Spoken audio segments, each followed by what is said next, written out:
Hi guys, मैं मनोज शर्मा। पिछली class में मैं आप लोगों को मुगल केंद्रीय शासन व्यवस्था की कमजोरी और क्षत्रिय शक्तियों के विस्तार और स्वतंत्र सत्ता की स्थापना उनके द्वारा किस तरह की गई, किन किन के क्षेत्रों में हुआ, का वर्णन किया था।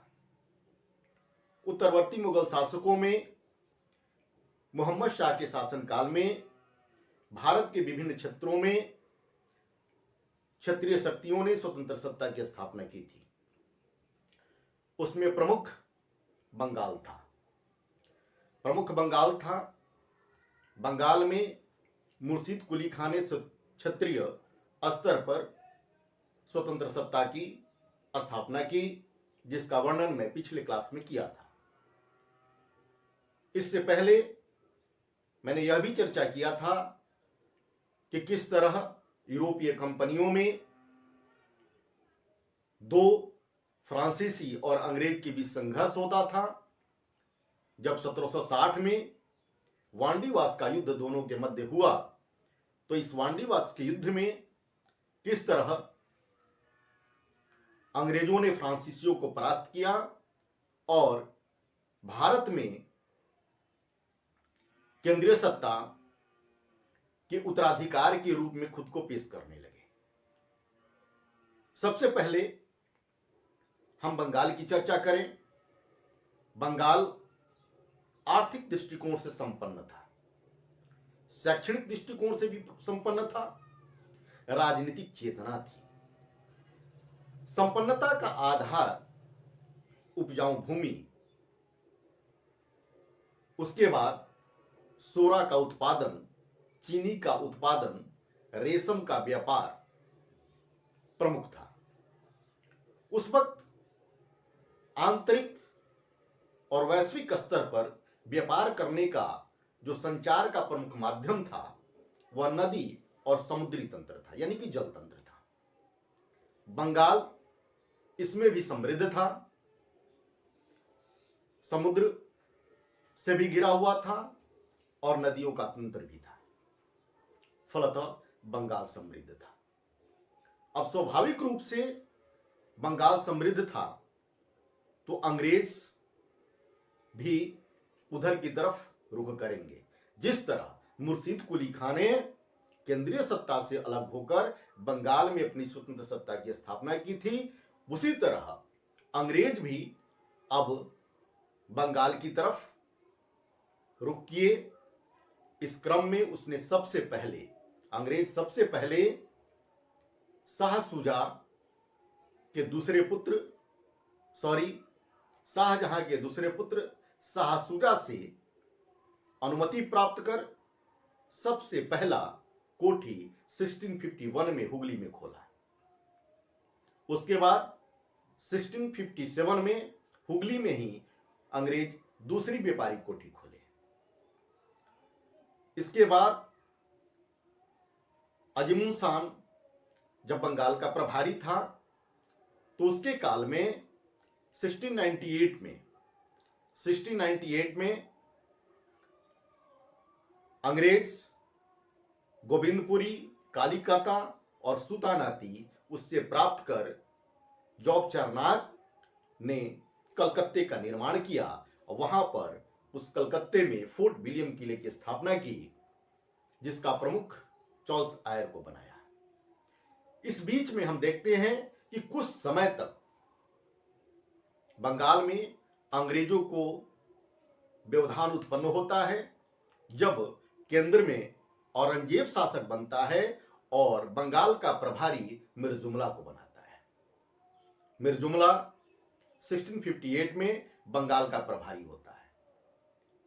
उस समय से, यानी कि 1658 से 1663 तक अंग्रेज का बंगाल में गतिविधि बंद हो जाता है। उसके बाद पुनः शुरू होता है। इसकी चर्चा मैं फिर आगे करूंगा। थोड़ा सा बंगाल के नवाबों की तरफ चर्चा करते हैं और किस तरह अंग्रेजी प्रशासन का बंगाल के नवाब के साथ संघर्ष और संधि बढ़ते रहा और किस तरह बंगाल पर अंग्रेज आधिपत्य स्थापित कर लिए। सबसे पहले हम मुर्शीद कुली खां की चर्चा करें। मुर्शीद कुली खां मोहम्मद शाह के शासनकाल में बंगाल में अपनी स्वतंत्र सत्ता की स्थापना किया। बंगाल में स्वतंत्र सत्ता की स्थापना किया मुर्शीद कुली खां, और स्वतंत्र सत्ता स्थापित करने के बाद जो बंगाल की राजधानी ढाका थी, उस राजधानी को परिवर्तित कर दिया और ढाका से मुर्शिदाबाद राजधानी स्थापित कर दिया। इसके बाद उसने आर्थिक स्थिति में सुधार लाने का प्रयास किया। आर्थिक स्थिति में सुधार लाने के क्रम में उसने जागीर भूमि को खालिसा भूमि में परिवर्तित कर दिया। अब सबसे पहले थोड़ा जागीर को संक्षेप में समझ लिया जाए और खालिसा को संक्षेप में समझ लिया जाए। मुस्लिम शासन व्यवस्था के अंतर्गत जो प्रशासनिक व्यवस्था थी, उसमें प्रशासकों को यानी कि जागीरदारों को वेतन के बदले जागीर दी जाती थी, जागीर भूमि दी जाती थी। वहां से जो राजस्व आता था उनके खाते में जाता था, और खालिसा जो भूमि होती थी, वहां से जो राजस्व आता था वह सीधे केंद्रीय राजकोष में जाता था।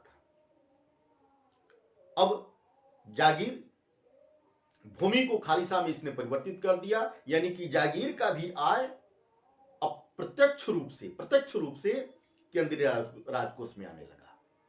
लेकिन साथ में एक गलत राजस्व वसूली की परंपरा की इसने शुरुआत की, जिसे इजारा प्रथा कहा जाता है।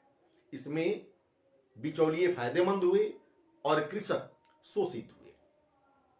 भूमि को ठेके पर देने की प्रथा, भूमि पर ठेके को देने की प्रथा, जिस तरह केंद्रीय शासन व्यवस्था और प्रशासनिक व्यवस्था का किस तरह इसने सुधार किया और संगठित किया। जिस तरह केंद्रीय शासन व्यवस्था के अंतर्गत आने वाले प्रत्येक प्रांतों में प्रांतपति की नियुक्ति की जाती थी, जो इल्तुतमिश के समय इक्तादार कहलाते थे। तो प्रांतपति की नियुक्ति की जाती थी, सूबेदार की नियुक्ति की जाती थी। उसी तरह मुर्शीद कुली खां ने भी बिहार, बंगाल, उड़ीसा की समस्त भूमि का जब स्वामी बन गया, तो बिहार का सूबेदार अलीवर्दी खां को बनाया 1732 में। अलीवर्दी खां महत्वाकांक्षी था, योग्य था, और इधर क्या हुआ कि सुजाउद्दीन का पुत्र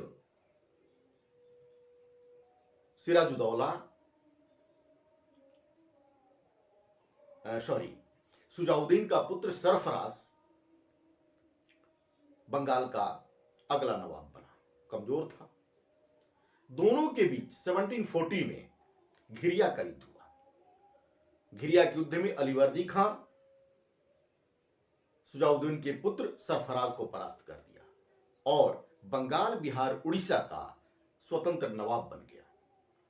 अब स्वतंत्र नवाब बनने के बाद क्या करे भाई, तो उसने उस वक्त के तत्कालीन मुगल बादशाह से धन देकर अपनी नवाबी यानी कि अपनी स्वतंत्र सत्ता की मान्यता प्राप्त कर ली। इसके बाद अब सबसे बड़ा चुनौती उसके समय मराठा थे। मराठों से उसने करीब 15 वर्षों तक संघर्ष किया और अंग्रेजों के बारे में, यूरोपियों के बारे में उसकी सोच यह थी कि उसने कहा था कि यदि इनको नहीं छेड़ा जाए तो ये शहद देगी और छेड़ा जाए तो ये काट काट कर मार डालेंगी। अब अलीवर्दी खां काफी योग्य था। अलीवर्दी खां के बाद बंगाल का अगला सबसे योग्य जो नवाब बना वह मीर कासिम था।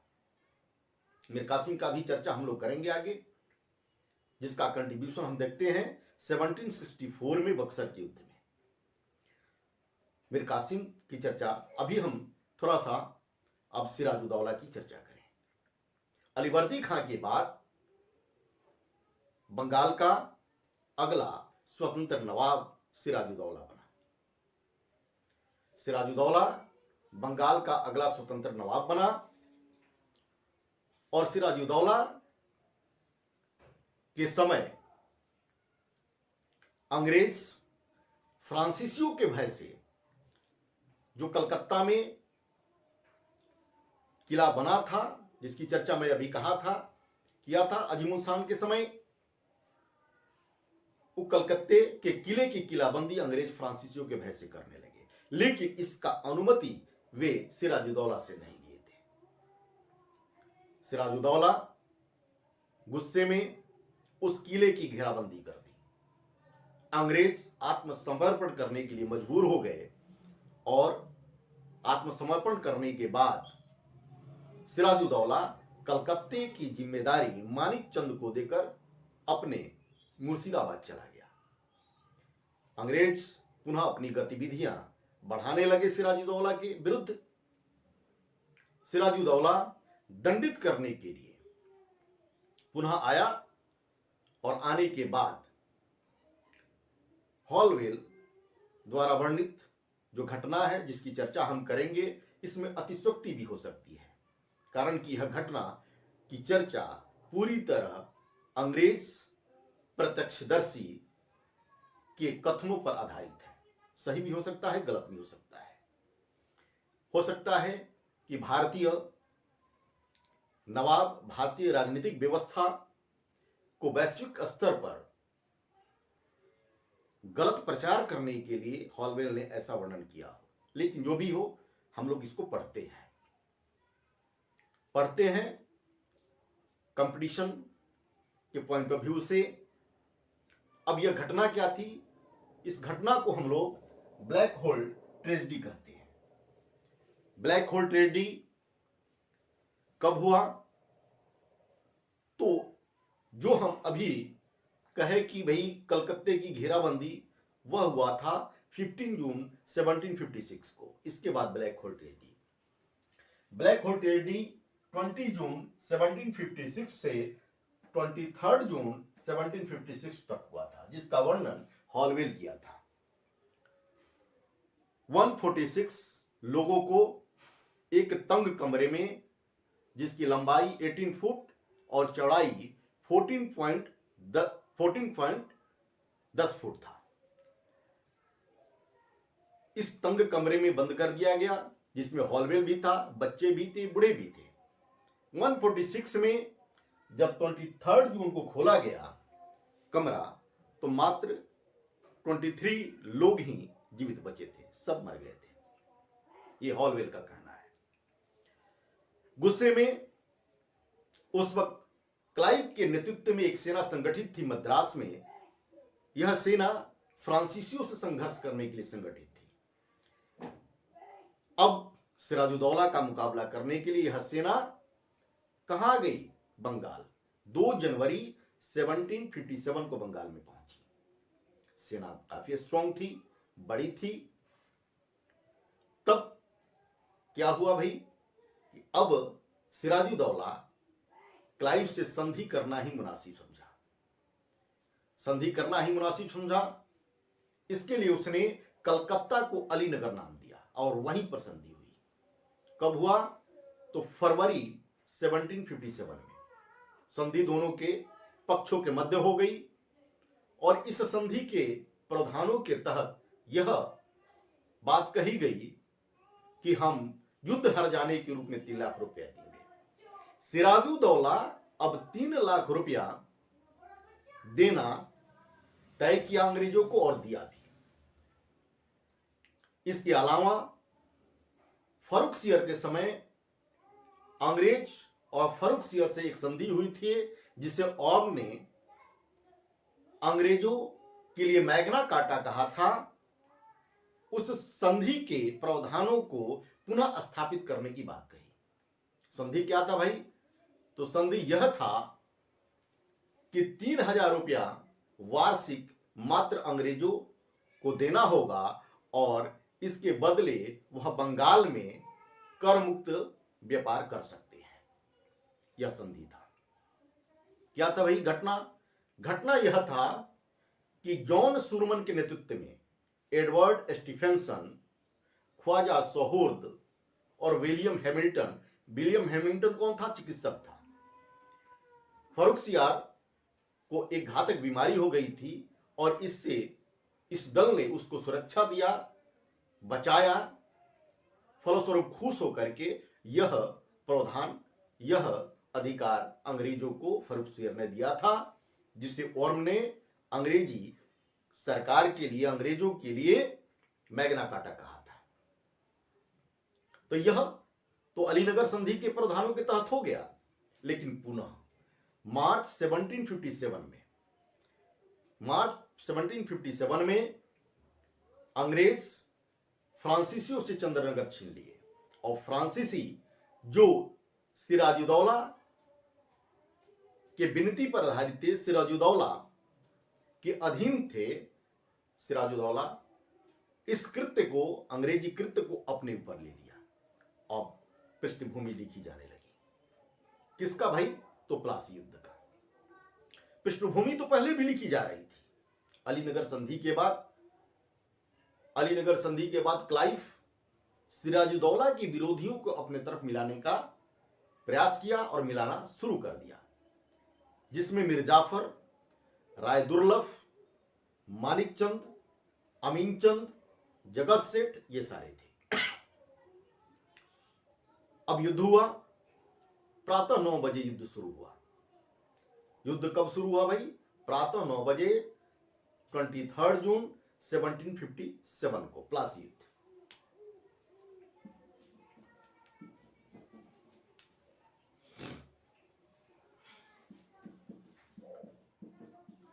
प्लासी युद्ध 23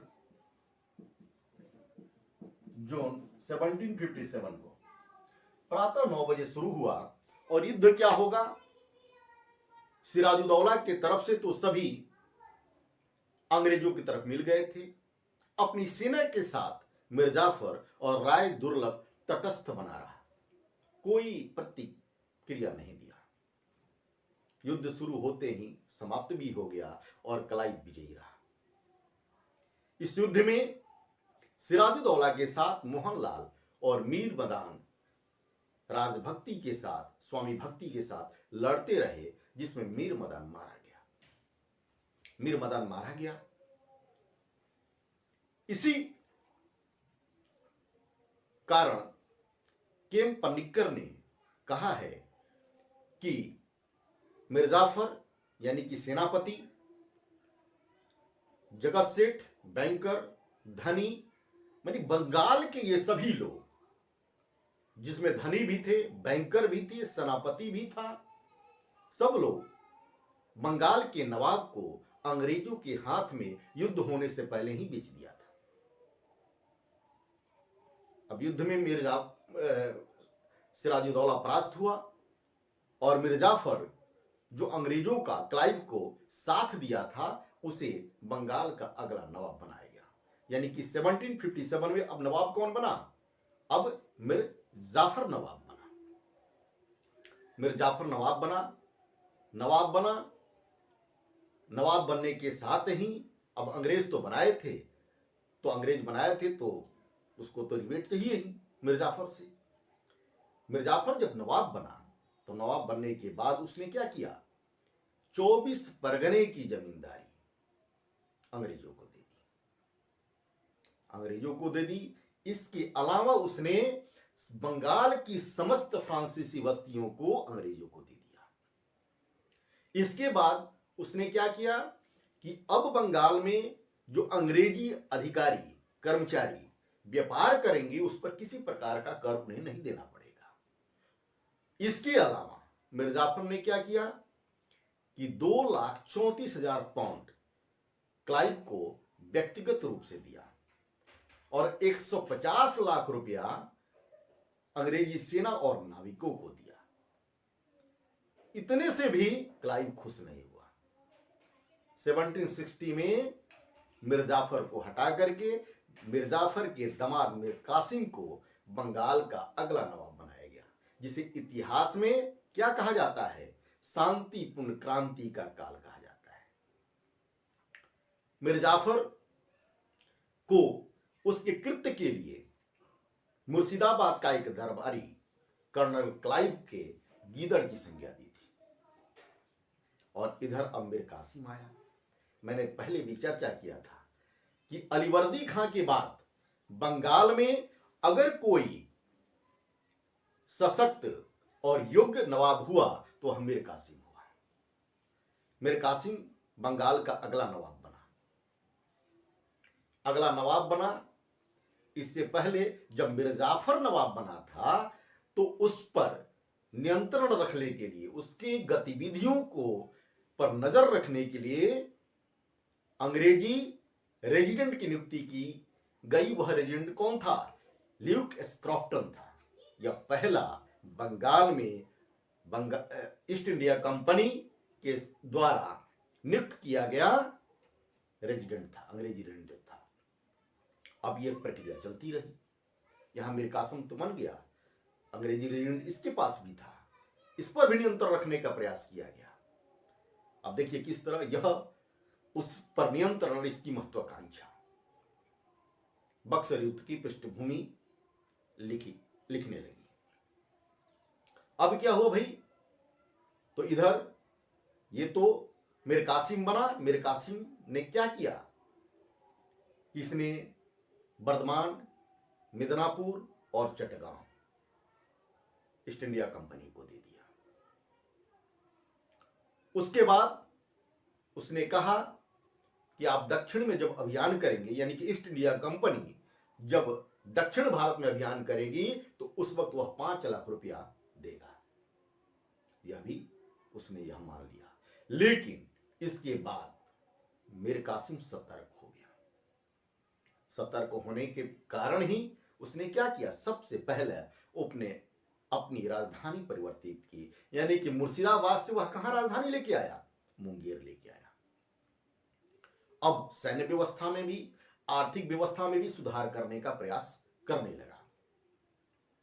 सैन्य व्यवस्था में उसने सुधार करने के क्रम में अपनी सैनिक व्यवस्था को यूरोपीय पद्धति पर आधारित करने का प्रयास किया। इसी क्रम में उसने मुंगेर में तोड़दार बंदूक और तोपखाना का निर्माण किया और एक अर्मेनियाई गुर्गिन खां को अपने सेना का प्रमुख बनाया। यह सैन्य सुधार उसका था। इससे अंग्रेज बौखला रहे थे कि भाई ये क्या बात हो रही थी। इसके बाद उसने क्या किया? आर्थिक व्यवस्था में सुधार करने का प्रयास किया। अंग्रेज एक कर छुमाते थे, खिजरी जमा, उसको उसने लिया। उसके बाद अंग्रेजों को एक अधिकार दिया गया था गुमास्ते, जिसको दस्तक कहा जाता है। यानी कि अंग्रेज अगर किसी भी व्यापार कर रहे हैं, अगर अंग्रेज का साइन है तो उस पर टैक्स नहीं लगेगा। लेकिन इस साइन का अंग्रेज मिसयूज भी करते थे। अब मान लीजिए कि भारतीय व्यापारियों के भी व्यापार जो प्रमाण पत्र है उस पर वह साइन कर देते थे और भारतीय व्यापारियों से पैसा ले लेते थे और भारतीय व्यापारी नवाब को पैसा नहीं देते थे। तो राजकोष में तो पैसा नहीं जाता था, लेकिन भारतीय व्यापारियों का पैसा अंग्रेजों के पास चला जाता था। इससे वह बौखला गया मीर कासिम और उसने सभी व्यापारियों को एक समान कर दिया। अब अंग्रेज भी बौखला गए कि भाई जो भारतीय व्यापारियों से हमारे पास कुछ धन आता था वो अब समाप्त हो गया। अब दोनों के बीच संघर्ष होना लाजिमी था। संघर्ष होना लाजिमी था, यानी कि बक्सर के युद्ध से पहले दोनों के बीच संघर्ष शुरू हो गया। 1763 से 1764 तक अंग्रेज और मीर कासिम के बीच कई संघर्ष हुए। इसी बीच मीर कासिम जाकर के मुगल बादशाह शाह आलम द्वितीय और सुजाउदौला अवध के नवाब से मिल लिया और एक त्रिगुट संधि बनाया अंग्रेजों के विरुद्ध। अब मीर कासिम तो हट गया, पुनः मीर जाफर को बंगाल का नवाब बनाया गया। बंगाल का नवाब बनाया गया और इधर अब दो पक्ष हो गए। दो पक्षों में थोड़ा सा चर्चा हम लोग देख लें। बक्सर युद्ध,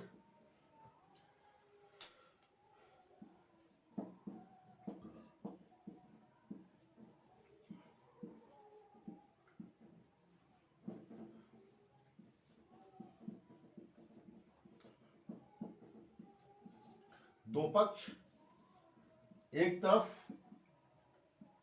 अंग्रेज उस वक्त अंग्रेजी सेना मुनरो के अधीन थी, और दूसरा पक्ष आपको मीर कासिम, सिराजुद्दौला, नॉट सिराजुद्दौला, शुजाउद्दौला और शाह आलम सेकंड, ये मुगल बादशाह थे।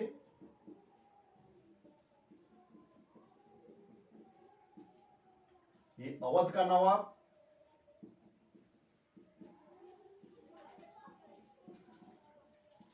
ये बंगाल का अपदस्थ नवाब। उस वक्त अगर पूछेगा कि बक्सर युद्ध के समय बंगाल का नवाब कौन था, तो मिर्जाफर था। बंगाल का अपदस्थ नवाब। युद्ध हुआ दोनों के पक्षों के मध्य। इस समय भी जो अंग्रेज थे वह कूटनीति का सहारा लिए थे। इस समय भी अंग्रेज कूटनीति का सहारा, यानी कि असद खां साहूमल जो रोहतास का सूबेदार था और जैनुल आबादीन, इन तीनों को अपने तरफ मिला लिए थे। उस समय प्लासी युद्ध में भी कूटनीति का सहारा लिया गया था और इस समय भी कूटनीति का सहारा, लेकिन इस समय युद्ध हुआ। उस समय तो युद्ध हुआ ही नहीं, किस पक्ष से युद्ध होगा भाई? सभी बैंकर्स थे, सभी धनी व्यापारी थे, सभी सेना प्रमुख सब जाके अंग्रेज से मिल गए थे, तो किससे युद्ध होगा? लेकिन इस समय युद्ध हुआ। इस समय युद्ध हुआ दोनों पक्षों के बीच। 1764 बक्सर आपको बिहार में पड़ता है। दोनों पक्षों के बीच युद्ध हुआ 23 अक्टूबर 1764 में। लेकिन इस युद्ध में भी पहले तो बंगाल की शक्ति परास्त हुई थी अंग्रेजों से, यानी कि बंगाल पर आधिपत्य अंग्रेजों का प्लासी युद्ध से शुरू हुआ, लेकिन भारत पर आधिपत्य बक्सर युद्ध से शुरू हो गया। अब युद्ध हुआ, युद्ध में अंग्रेज विजयी रहे। इस युद्ध में भी विजयी होने के बाद अब दोनों पक्षों के बीच संधि होती है। दोनों पक्षों, पहला संधि इसके साथ होता है, इलाहाबाद की पहली संधि 1765 में, और इलाहाबाद की दूसरी संधि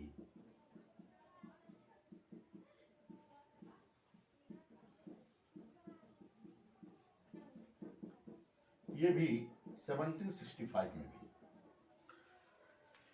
इस बीच युद्ध में परास्त होने के बाद मीर कासिम युद्ध से भाग गया और दिल्ली के समीप आसपास कहीं 1777 में उसकी मृत्यु हो गई। अब युद्ध के बाद इधर तो मुनरो युद्ध में अंग्रेजी कमान संभाल रहा था और 1760 में क्लाइव ब्रिटेन चला गया था। 5 साल बाद 1765 में पुनः आया। क्लाइव जब चला गया था तो क्लाइव के पद को सुशोभित कौन कौन किया? तो हॉलवेल और वेस्टिंटार्ट। अब पुनः क्लाइव आ गया 1765 में। कौन कौन क्लाइव के बाद? क्लाइव, उसके बाद हॉलवेल, वेस्टिंटार्ट और फिर क्लाइव। क्लाइव यहां 1757 से 1760 हम लेंगे और यहां दूसरा कार्यकाल 1765 टू 1767 तक, ये क्लाइव का लास्ट काल का 1767 में वो चला जाता है। तो युद्ध के बाद क्लाइव पुनः आता है और पहली संधि शाह आलम द्वितीय यानी मुगल बादशाह से करता है और इस संधि के प्रावधान के तहत यह कहता है कि मैं आपको अवध के नवाब से कड़ा मानिकपुर लेकर के दूंगा और आपको 26 लाख रुपया पेंशन सालाना मैं दूंगा। अब ईस्ट इंडिया कंपनी आपको पेंशन देगी। यहां से पेंशनर हो गया कौन भाई? तो मुगल बादशाह। दूसरी संधि आपको अवध के नवाब से करता है, सुजाउद्दौला से, और इस संधि के तहत उसने कड़ा और मानिकपुर ले लेता है, और लेने के बाद युद्ध हर्जाना के रूप में भी वसूल करता है अवध के नवाब से। दोनों संधि के बाद यह स्थिति अब अंग्रेजों के अनुकूल हो जाती है। अब अंग्रेज यह क्लियर हो जाता है कि भारत पर वह आधिपत्य स्थापित करेंगे और भारत के शासन व्यवस्था का संचालन भी करेंगे।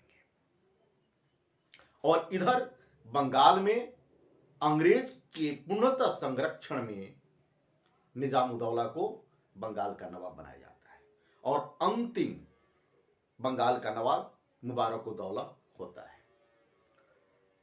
तो इस तरह हम लोग क्लाइव का भी पूरा कार्यकाल देखें, बक्सर और प्लासी का युद्ध देखें।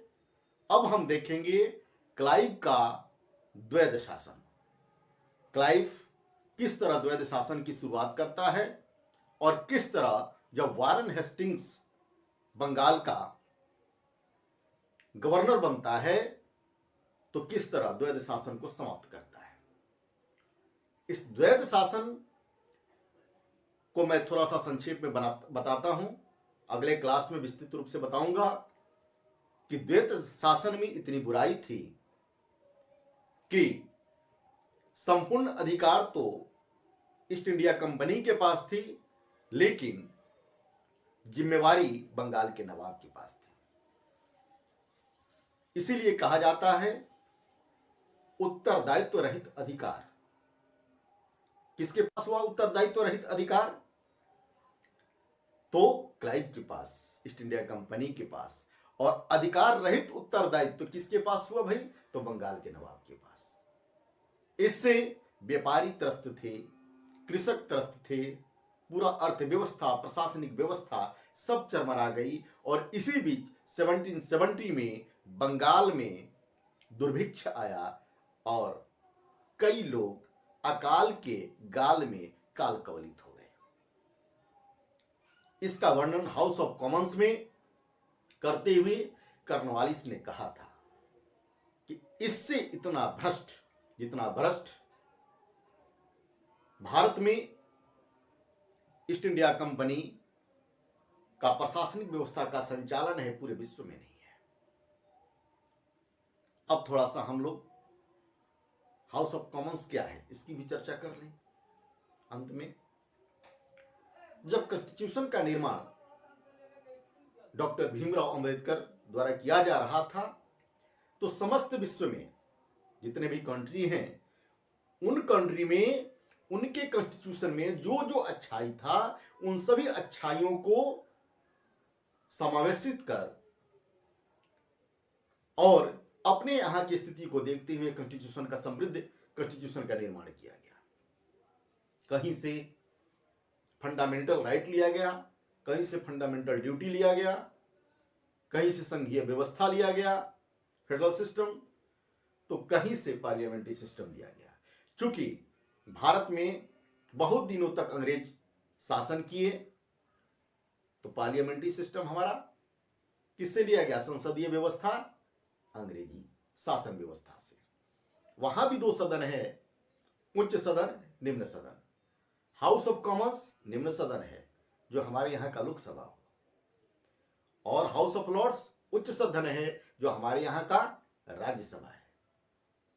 तो ये अंतर है, यह चीज हम लोग वहां से लिए। तो हाउस ऑफ कॉमन्स में ही कर्नवालिस ने चर्चा किया था। आज की क्लास में इतना ही। नेक्स्ट क्लास में पुनः मैं आपको द्वैध शासन, उसकी कुरीतियों को बताऊंगा, फिर आगे गवर्नर जनरल से शुरू होगा।